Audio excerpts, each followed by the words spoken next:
जरा सोचिए, आप एक किसान हैं और रातों रात आपकी दुनिया ही बदल जाए। नोएडा इंटरनेशनल एयरपोर्ट के लिए जब जमीन ली गई तो जेवर गांव के साथ ठीक यही हुआ। वहां के साधारण किसान एक ही झटके में करोड़पति बन गए। चलिए देखते हैं इस पूरी कहानी को। ये शब्द किसी बड़े बिजनेसमैन के नहीं है। नहीं, ये एक रिक्शा चलाने वाले ने कहे हैं। अब जब एक रिक्शा चालक 1 करोड़ रुपए को बस थोड़ा सा कह रहा हो, तो आप सोच ही सकते हैं कि गांव में पैसों की कैसी बारिश हुई होगी। तो हुआ ये कि सरकार को बनाना था नोएडा एयरपोर्ट। इसके लिए चाहिए थी जमीन। तो उन्होंने स्थानीय किसानों से उनकी जमीन ले ली और बदले में दिया मुआवजा। और मुआवजा भी ऐसा कि सबकी जिंदगी ही बदल गई। पूरा का पूरा इलाका मानो अचानक से नई दौलत का सेंटर बन गया। अब सवाल ये है कि कितना पैसा मिला होगा। एक अंदाजा देता हूं, गांव के जो प्रधान हैं, सिर्फ उनके परिवार को अपनी 60 बीघा जमीन के बदले 101 करोड़ रुपए से भी ज्यादा मिले। जी हां, 101 करोड़। ये रकम ही इस कहानी का स्केल बताने के लिए काफी है। और इसका असर सिर्फ उन्हीं परिवारों पर नहीं पड़ा जिन्हें पैसे मिले। असर तो पूरे इलाके पर हुआ। रातों रात, मतलब लिटरली रातों रात जमीन के दाम 10 गुना तक बढ़ गए। जो किसान कल तक बिल्कुल साधारण थे, वो आज करोड़ों की संपत्ति के मालिक बन बैठे। लेकिन जब इतना सारा पैसा अचानक से हाथ में आ जाए, तो कोई करता क्या है उसका? इसका जवाब तो जेवर की सड़कों पर वहां बन रहे नए नए घरों में साफ साफ दिखता है। चलिए देखते हैं कि इस नई दौलत ने क्या क्या निशान छोड़े हैं। अच्छा, जैसे ही आप गांव में घुसेंगे ना, एक चीज दिखेगी। चमचमाती महंगी गाड़ियां, फॉर्च्यूनर और स्कॉर्पियो तो जैसे वहां का स्टेटस सिंबल बन गई हैं। लोग तो यहां तक कहते हैं कि स्कॉर्पियो मर्द की पहचान है। आलम यह है कि एक एक परिवार के पास 4-5 गाड़ियां हैं। और बात सिर्फ गाड़ियों पर खत्म नहीं होती, उनकी वीआईपी नंबर प्लेट पर भी 50-50 हजार रुपए फूके जा रहे हैं। गाड़ियों के साथ साथ घर भी बदल गए। जो पहले छोटे मोटे साधारण से घर थे, वो बड़ी बड़ी हवेलियां बन रहे हैं।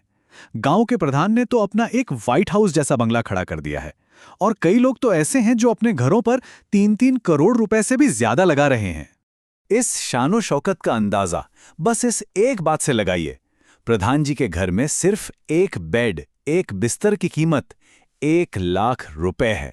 सोचिए किस तरह से लाइफस्टाइल बदल गया है। लेकिन क्या सबने पैसा बस इसी तरह शानो शौकत और दिखावे पे उड़ा दिया? नहीं, कहानी का एक दूसरा पहलू भी है। और यहीं से ये कहानी 2 हिस्सों में बंट जाती है। एक तरफ समझदारी और दूसरी तरफ पूरी बर्बादी। तो यहां पर ना 2 तरह के लोग दिखे। एक तरफ वो थे जिन्होंने समझदारी दिखाई।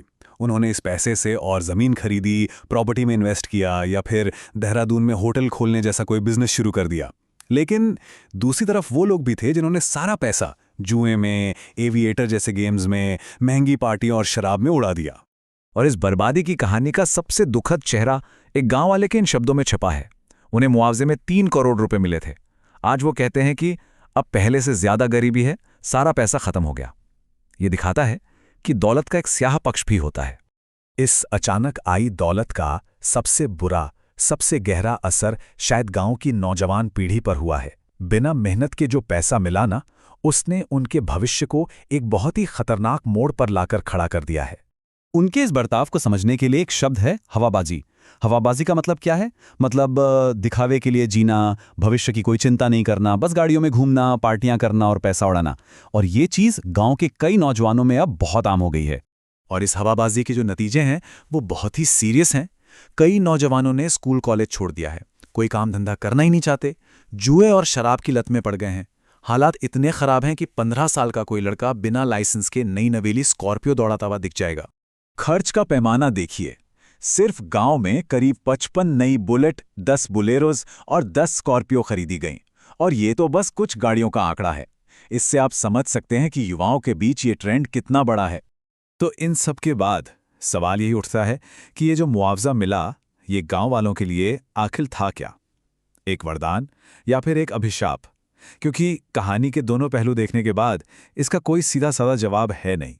गांव के एक बुजुर्ग हैं, उनके ये शब्द बर्बादी होगी बर्बादी, मतलब ये बहुत कुछ कहे जाते हैं। उनके लिए ये पैसा कोई खुशी लेकर नहीं आया, बल्कि बर्बादी का एक कारण बन गया। और बात यही नहीं रुकती। जिन लोगों को 50-60 लाख रुपए मिले थे, वो आज कहते हैं कि सारा पैसा खत्म हो गया और अब उन्हें सरकार से और पैसे चाहिए।